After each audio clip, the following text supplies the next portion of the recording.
এটি আমাকে মানে হুমকি স্বরূপ বলছেন কিন্তু আমাদের ভোটাররা, যে আপনাকে ভোট দিয়ে আমরা কি পেলাম, মানে এই প্রশ্নগুলো আসছে এখন। আপনারা এখন পর্যন্ত বিদ্যুৎটাই নিশ্চিত করতে পারলেন না। এখন আমি কিন্তু বিরোধী দলের এমপি, আমি বিরোধী দল সরকার দলের দিকে যাচ্ছি না আর কি, মানে মানুষের আকাঙ্ক্ষাটা আপনাকে খেয়াল করতে হবে আর কি। এবং সেইখানে আমাদের সম্মানিত সায়ন্ত ভাই সরকারের পক্ষ থেকে তো বলা হচ্ছে যে তারা চেষ্টা করছে। না, চেষ্টা করছেন, এটার চেয়েও দুঃখ আক্ষেপ প্রকাশ করেছেন আমার কি করার আছে। আমার মনে হয় যে দায়িত্বশীল জায়গা থেকে মন্ত্রী বলেছেন যে আমি না থাকলেও এই ভাষা প্রকাশ করাটা এটা মানুষের কাছে মানে কি বলে কষ্টের। মানে উনি যদি এরকম হতাশ হয় তাহলে সাধারণ জনগণ কোথায় যাবে?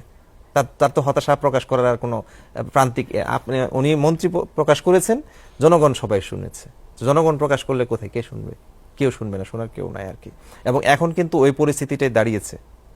আলটিমেটলি আপনি দেখেন যে আপনি জেনারেশন ক্যাপাসিটি বাড়িয়েছেন, কিন্তু এখন এই মুহূর্তে রিস্ক ম্যানেজমেন্ট কিভাবে করবেন সে ব্যাপারে তো আপনার কোনো উদ্যোগ নেন নাই। এখন একটা ক্রাইসিস তৈরি হচ্ছে যে এটা ছিদ্র হয়ে গেছে কি ড্যামেজ হয়ে গেছে আর কি, তাই না? তো সেই ড্যামেজ মোকাবেলার আগুন লেগেছে, সেটাই বলছি আর কি, ভাসমান পাইপ নষ্ট হয়ে গেছে আর কি এলএনজি টার্মিনালে আগুন লাগার কারণে। এখন এটার জন্য বিকল্প কি ওয়ে করা যায় সেটার জন্য তো আপনাকে আগে থেকে উদ্যোগ নিতে হতো। এবং কি বলে আপনি যদি এটা বন্ধ হয়ে যায় তাহলে বিকল্প ওয়েগুলো আপনাকে রেডি করে রাখতে হবে।